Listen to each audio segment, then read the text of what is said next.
All right. Well, that's always makes me laugh. That was easy part. never gets old. Well, thank you for having me here and for listening to everyone's stories and such today. My name is Patrick Iveson, and I am 16 years old. And I came here from my hometown, San Diego, California, to talk to you guys today about how important and absolutely necessary complete rear visibility is in all automobiles. On September 24th, 1995, my mom and I were out on a walk, and we lived in a small Southern California community, and it was a beautiful, hot Sunday afternoon. My mom and I didn't have a lot of money, and we didn't own a car, so we just walked everywhere. And this Sunday, it changed our lives. We were walking home, and we're directly behind a car when the driver backed up suddenly. And my mom had been carrying me, but seconds before, she set me down. And she remembers grabbing for me and reaching for me and just barely missing before the car struck and completely ran me over. She tells me she's just started screaming, and people came running from every direction, and they could tell by the screams that something that was horribly, horribly wrong. And she tried to get me out from under the car, but I was wedged between the rear tire and the bottom side of the car on the passenger side. And a man came up and lifted the car just enough to have her be able to pull me out, and when she did, she knew that I was gone. I was completely limp, covered in blood, and I was turning blue.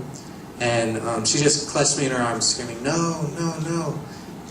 A man who witnessed the accident came running up and just said, "Okay, just let me take a look at him. You know, it's just a little cut on his forehead. Let me just see what I can do." And it wasn't just a little cut on my forehead. I actually had what's called degloving of the scalp. The car had completely peeled back my scalp. So it was a very horrific injury. But, just out of desperation, my mom listened to him and set me on the ground. And he immediately started CPR and mouth-to-mouth resuscitation. And after a few rounds of that, I began to cry weakly. And moments later, my paramedics showed up, and then within a few minutes, a helicopter landed in the parking lot of a nearby restaurant. My mom wasn't allowed to go in the helicopter with me, so when she finally reached it to Children's Hospital, I was already in surgery. So all she could do was just sit in the waiting room and wonder if she was ever going to see me alive again. And after some time, someone from the hospital came up and said, "Come with me," and he took her to a conference room. And she didn't want to go in that room because she was convinced that they were going to sit her down and tell her that I had died. She finally went in, and they told her the news that she actually desperately wanted to hear.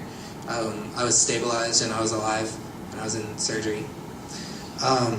I sustained a C4, C5 spinal cord injury, and I was unable to move anything from the neck down. In the police report, it listed my injuries as a minor scalp laceration, and the driver was cited for unsafe backing. So the challenges of a spinal cord injury go well beyond the inability to walk. I'm unable to dress myself, take a shower, or even use the restroom without assistance.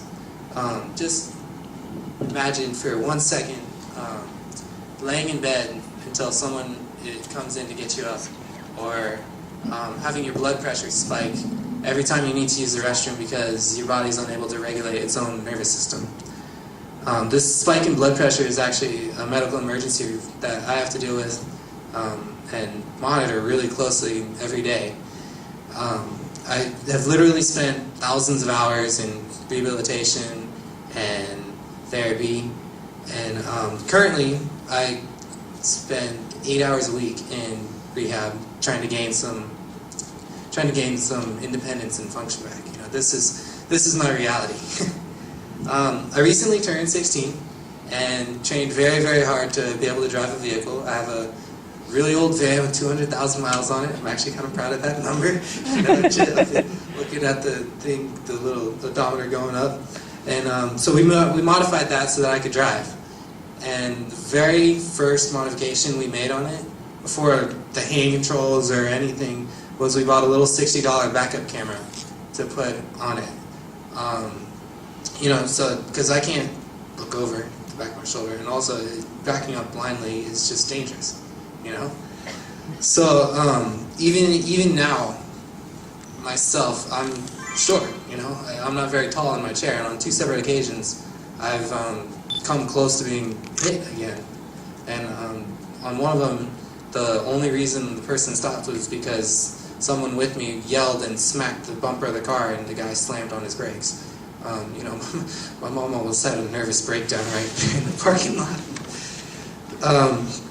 So you know, I'm not here today to complain about my life. In fact, quite the opposite.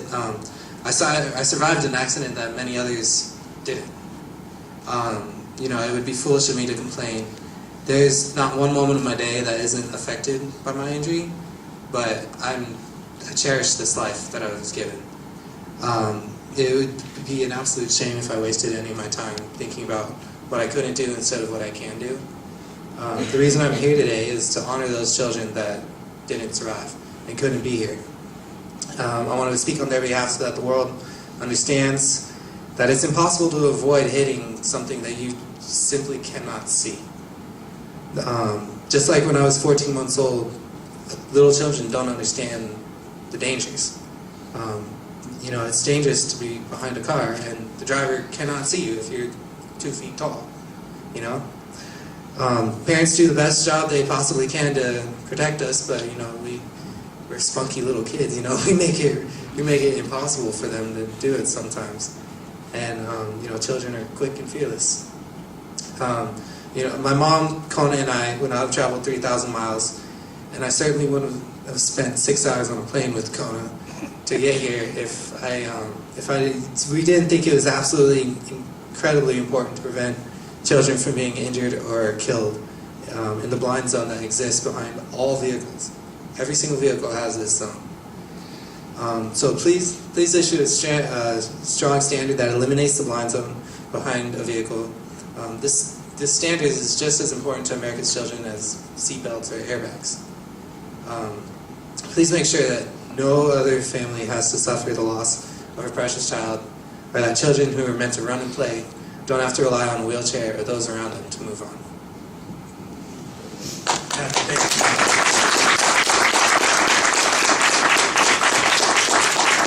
Actually, hold on one second, Dan. Actually, I have one, and more so, I have a question for you, but it's more so a request. You are absolutely, you exemplify everything about advocacy. Your strength, your generosity, your perseverance, your inspiration. And I want to thank you so much for taking time out to share your experience and to share your entire story about how you have overcome what many would think as, you know, as a barrier to living, and you've shown how you can richly embrace life and move forward. And for that, I'm going to ask a question on behalf of myself and the Secretary of Transportation, Rayla Hood. You say that you're just turned 16 and you're a new driver? Yes. Well, we have a special emphasis on teen drivers, and I would love to recruit a young man like you to talk to other teens about how to drive your vehicle safely. I would love to. All right, so we're going to be talking to you after we're done. I know we're putting you to work on advocating for rear visibility and everything else that you're doing, but I think you're a good, strong young man with broad shoulders. We want to enlist you in the fight to help other teens, you know, be safe drivers as well. I would absolutely love to. Thank you, Patrick. Thank you so much for everything.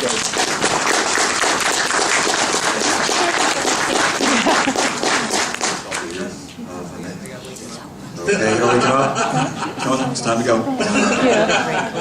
That was really remarkable, I must say, and Patrick.